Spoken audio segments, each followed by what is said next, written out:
ఈ సొరకాయతో అయితే నేను రోజు చేసుకునేలాగా కాకుండా కొంచెం డిఫరెంట్గా ట్రై చేద్దామనేసి ఇలా సొరకాయని అయితే తురుము పట్టుకున్నాను.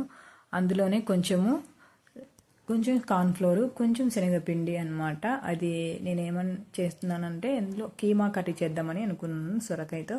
సో అందులోకి కొంచెం శనగపిండి, కొంచెం కార్న్ఫ్లోర్, కొంచెం అందులో కరివేపాకు, కొత్తిమీర, పుదీనా ఇవన్నీ మిక్స్ చేసుకోవాలి. అందులోనే కొంచెం అల్లం వెల్లుల్లి పేస్ట్, రుచికి సరిపడమైన సాల్ట్, కొంచెం కారము. సో ఇవి కీమా వంటలు చేయడానికి ముద్దగా రావాలి కదా, సో అన్నీ కలుపుకొని వాటర్ వేసుకోకుండా కలుపుకోవాలి, ముద్దగా రావాలి.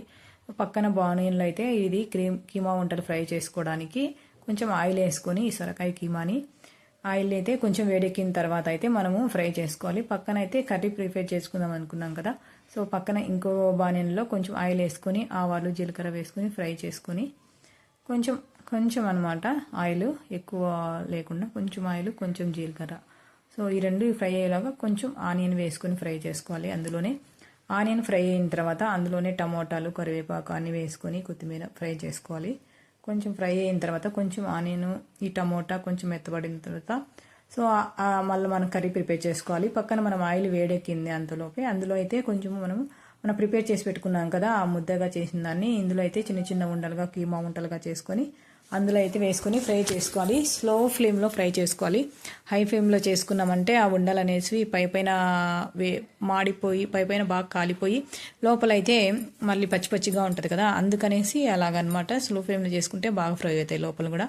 అయితే ఇలా టమోటాలు, ఆనియన్ కొంచెం ఫ్రై అయిన తర్వాత అందులో కొంచెం సాల్ట్ వేసుకొని చూసుకొని వేసుకోవాలన్నమాట. మనం ముందు సొరకాయలు దాంట్లో వేసాం కదా, సో ఇక్కడ కూడా కర్రీలో కొంచెం చూసుకొని వేసుకోవాలి. అందులో అల్లం వెల్లుల్లి పేస్టు, అందులోనే కొంచెం గరం మసాలా, ధనియాల పౌడరు, కారము అన్నీ వేసుకొని ఇట్లా ముద్దగా చేసుకుని వేడిన తర్వాత కొంచెం గ్రేవీ కోసం వాటర్ యాడ్ చేసుకొని బాయిల్ చేసుకోవాలన్నమాట.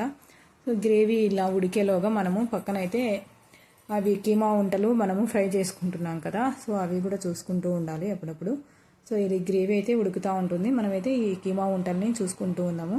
ఇలా గోల్డెన్ కలర్లో వచ్చేలాగా మనమైతే కీమా వంటల్ని, సొరకాయ కీమా వంటల్ని ఇలా ఫ్రై చేసుకోవాలి ఆయిల్లో. ఇలా గోల్డెన్ కలర్లో చిన్నగా తిప్పుకుంటూ ఫ్రై చేసుకోవాలి, విడిపోకుండా స్లో ఫ్లేమ్లో పెట్టుకొని ఫ్రై చేసుకోవాలి, లేకపోతే అవి మాడిపోతాయి అన్నమాట. బయట అంతా ఫ్రై అయినట్టు లోపల పచ్చిగా ఉంటాయి. ఇలా చూసారా, బాగా గోల్డెన్ కలర్ వచ్చేలాగా ఫ్రై చేసుకోవాలి. మనం ఇలా అయినా తినొచ్చు, పిల్లలకు కూడా ఇవ్వచ్చు, ఇలా చాలా బాగా తింటారు పిల్లలు కూడా.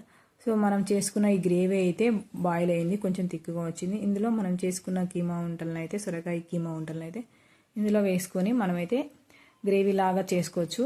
ఇలా కీమా కర్రీ అనమాట, సొరకాయ కీమా కర్రీ. సో చాలా బాగుంది. నాకైతే రోజు తినే సొరకాయ కర్రీ కన్నా ఇది కొంచెం డిఫరెంట్గా అనిపించింది. చపాతీలోకి బాగుంది, రైస్లోకి బాగుంది అనమాట.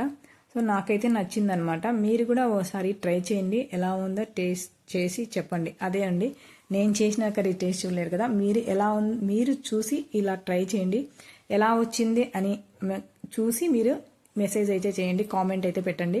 ఖచ్చితంగా కామెంట్ చేయండి, లైక్ చేయండి, షేర్ చేయండి, సబ్స్క్రైబ్ చేసుకోండి ఖచ్చితంగా. Thank you for watching.